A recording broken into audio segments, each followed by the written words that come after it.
Okay, run.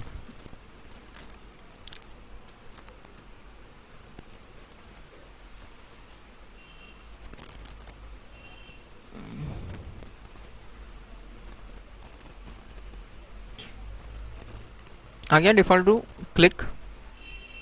Hello, clear. So जब भी अभी एक पेज से दूसरे पेज पे रिडायरेक्ट करना है, एक पेज से दूसरे पेज पे जाना है, तो what do we use? Response dot redirect. Okay, next थोड़े स्टार्ट पेज पे फिर से आ जाते हैं एक बार। You designer, okay, source.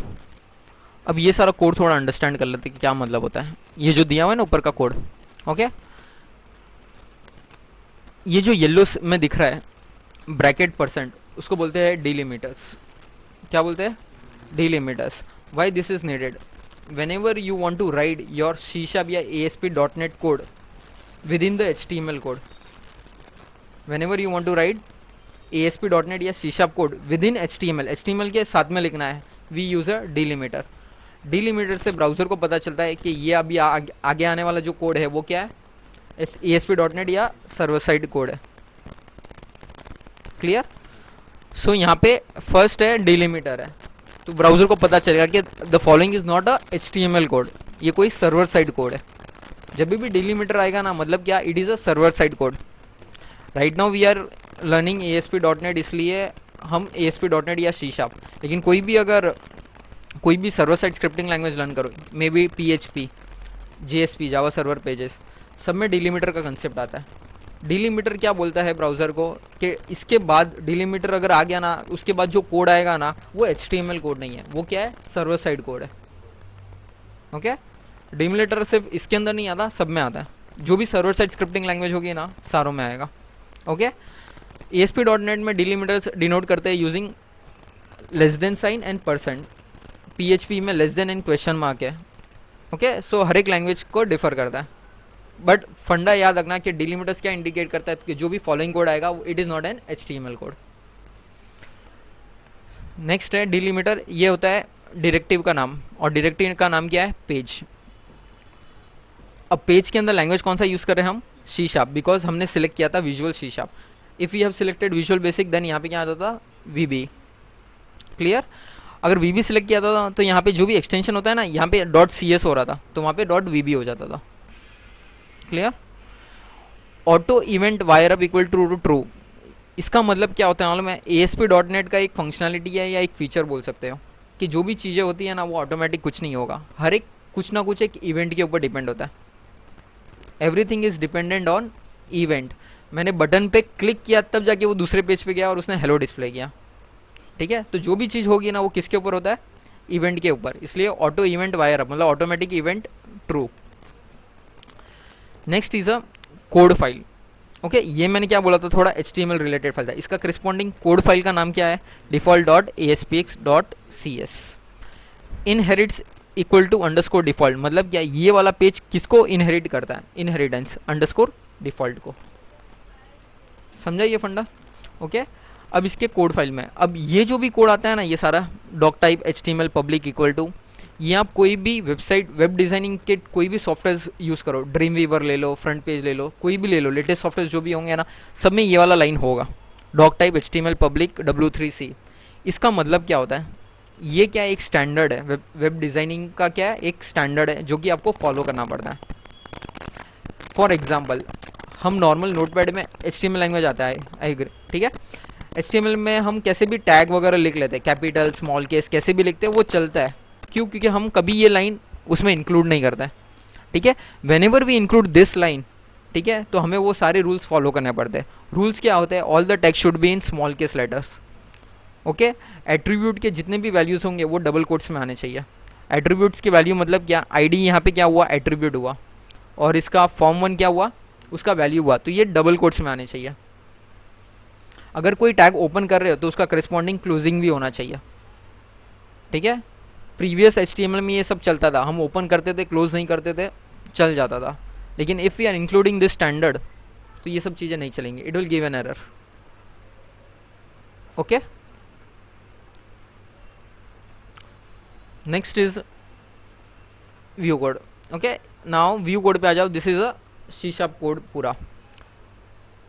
I will compare it with Java, क्योंकि जावा अगर तुमको आता रहेगा तो it will be better to understand this. Okay, Java के प्रोग्राम में हम हमेशा पहले क्या लिखते थे, हेडर फाइल्स को इंपोर्ट करते हैं. जैसे import Java dot something IO dot lang dot. Okay, यहाँ पे इंपोर्ट के बदले कीवर्ड है यूजिंग. ओके, वहाँ पे जैसे इंपोर्ट होता था, यहाँ पे क्या है, यूजिंग कीवर्ड. ओके, वहाँ पे कोई भी फोल्डर का नाम कैसे लिखते थे हम, कोई भी पैकेज इंपोर्ट करना होता तो हमेशा स्टार्टिंग क्या होता था, Java dot IO, Java dot lang, Java dot util. मतलब स्टार्टिंग पैकेज का नाम क्या होता था, जावा. यहाँ पे जावा के बदले यहाँ पे सिस्टम है. Clear. System dot collection dot generic, मतलब क्या, सिस्टम करके एक पैकेज है, एक फोल्डर है, उसके अंदर क्या है, कलेक्शंस करके एक पैकेज है, और कलेक्शन के अंदर जेनेरिक. ओके, इसमें डॉट स्टार वगैरह नहीं लिखते हम. Okay, there is a no concept of dot star. Dot star मतलब क्या, उस फोल्डर की सारी ये सब चीजें, डायरेक्ट डॉट उसका नाम. Okay, ended with a semicolon. Clear. ये चीज अगर हटाओगे ना तो भी चलेगा, system dot link. Second thing, हम कौन सा वर्जन यूज कर रहे हैं, 2008. 2008 के अंदर डॉट नेट फ्रेमवर्क 3.5 सपोर्ट होता है. लेटेस्ट है डॉट नेट फ्रेमवर्क 4, जो विजुअल स्टूडियो 2010 के साथ आता है. ओके, हमारा प्रोजेक्ट इतना कॉम्प्लिकेटेड नहीं है कि ये सब 2000 ये किनको फर्क पड़ता है, बिजनेस जो बड़े बड़े कॉर्पोरेट बिजनेस वगैरह होते हैं ना, उनके लिए फर्क पड़ता है, अपने लिए फर्क नहीं पड़ेगा, क्योंकि हम इतने कॉम्प्लेक्स में जाएंगे नहीं. We will be taking simpler steps. तो ये डिलीट करोगे तो भी चलेगा. नेक्स्ट है ये जो है ना तीन, system dot web, system dot web dot U I, system dot web dot U I dot web controls. हमारा क्या है, पेज है, राइट. ओके, तो ये पेज के सारे फीचर्स आते हैं, वो कौन से फोल्डर के अंदर है, web, web dot U I, web dot U I dot web controls. अगर मैं ये सारी चीज़ें निकाल दूँ ना, it will start giving me an error, ये रन नहीं होगा. ओके, तो ये जितने भी डिफ़ॉल्ट इंपोर्ट होते हैं ना, उसको वैसे के वैसे ही रखो, डोंट टच इट. ओके, हम एडिशनल और भी इंपोर्ट करेंगे. अगर मुझे डेटाबेस कनेक्टिविटी करनी है तो मुझे डेटाबेस से रिलेटेड जो पैकेज होता है वो इंपोर्ट करेंगे. क्लियर. सेकेंड थिंग, जावा में पैकेज का कंसेप्ट होता है, ठीक है. सी शार्प में पैकेज को हम नेम स्पेस बोलते हैं. We don't call it a package. अब तक मैं पैकेज बोल रहा था बिकॉज तुमको अंडरस्टैंड करवाने के लिए. ओके, डॉट नेट में in terms of dot net package को क्या बोलते हैं, नेम स्पेस. क्लियर. नेक्स्ट यहाँ पे आ जाऊँ, public partial class default. Public class सुना था, पब्लिक पार्शियल क्लास कभी सुना है. ओके, यहाँ पे इंपॉर्टेंस है पार्शियल कीवर्ड समझना. व्हाट डज पार्शियल मतलब, पार्शियल मतलब क्या, आधा. ओके, अब देखो हमारा पेज क्या है, डिफॉल्ट एक पेज है. ये डिफॉल्ट दो पार्ट में डिवाइडेड है, default dot ASPX, default dot ASPX dot CS. मतलब एक ही पेज दो पार्ट में डिवाइडेड है. ओके, इसलिए मैंने लिखा हुआ है पार्शियल. पार्शियल मतलब क्या, कंपाइलर को क्या बताएगा कि आधा कोड इधर है और आधा कोड दूसरी जगह पे. तो जब कंपाइलर कंपाइल करेगा ना पूरे पेज को, ये क्या करेगा, सारे कोड को इंटीग्रेट करके बाद में सर्वर को भेजेगा.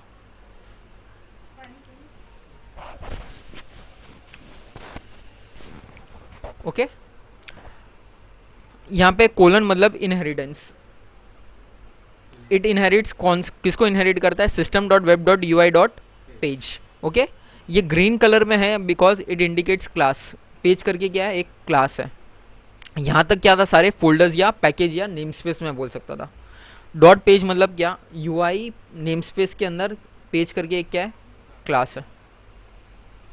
Okay, page underscore load event मतलब क्या होता है, when ever a page load, मतलब क्या, यूजर को वो पेज दिखने के पहले क्या क्या प्रोसेसिंग होनी चाहिए, वो सारा पेज अंडरस्कोर लोड इवेंट में लिखना है. ओके, बटन अंडरस्कोर क्लिक, तो हमने वो बटन पे क्लिक किया था तभी आ गया था. क्लियर ये पूरा कंसेप्ट. ओके,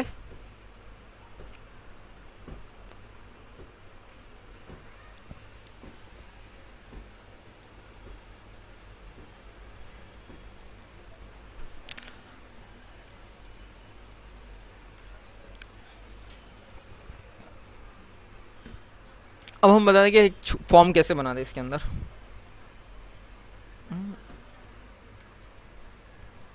यूजर नेम और पासवर्ड एंटर करते हैं. एक पेज से दूसरे पेज पे वैल्यू पास करना है। ओके, क्या करेंगे हम, एक लेबल ड्रैग एंड ड्रॉप करो। ओके, लेबल पे क्या लिखेंगे,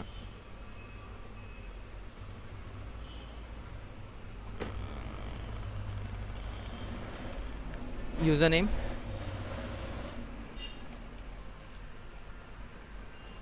अब नेमिंग कन्वेंशन एक कैसे फॉलो करना है पता है, कोई भी लेबल का नेम होगा ना, it should start with LBL। ये फॉलो करो तक क्या कोडिंग में बहुत इजी होगी। ओके, तो start with LBL। Okay, label के ऊपर का वैल्यू क्या लिखा है हमने, यूजर नेम, तो LBL user name. Okay,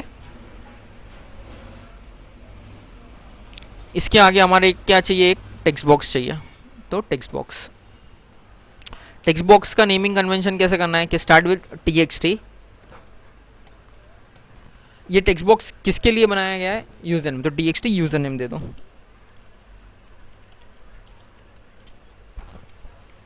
clear. Next line में क्या आना चाहिए, पासवर्ड। तो पहले लेबल ड्रैग एंड ड्रॉप करो, लेबल को यहाँ पे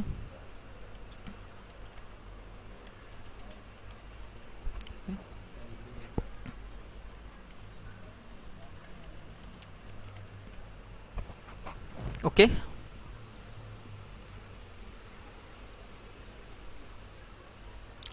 ड्रैग एंड ड्रॉप करो ये। Okay, TXT password.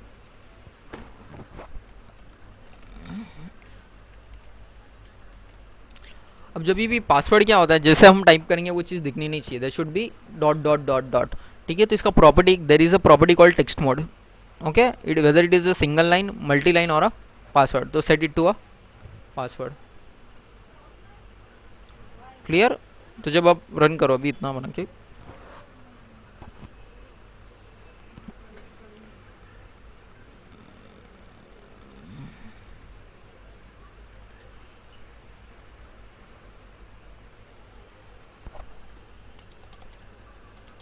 Okay,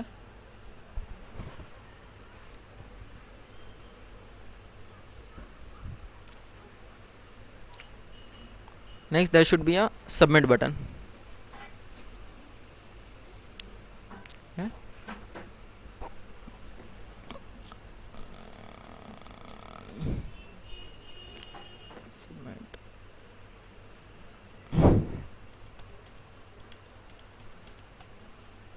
okay, what should happen,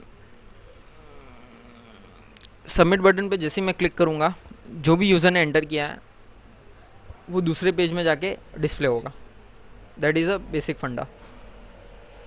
click on submit button. Okay, declare 2 variables. क्यों 2 वेरिएबल्स, 2 टेक्स्ट बॉक्स है तो 2 वेरिएबल्स। स्ट्रिंग। ओके, वेरिएबल के नेमिंग कन्वेंशन VAR से स्टार्ट करना, और जिस टाइप का वैल्यू वो होल्ड कर रहा है, जैसे कि यूजर नेम। ठीक है,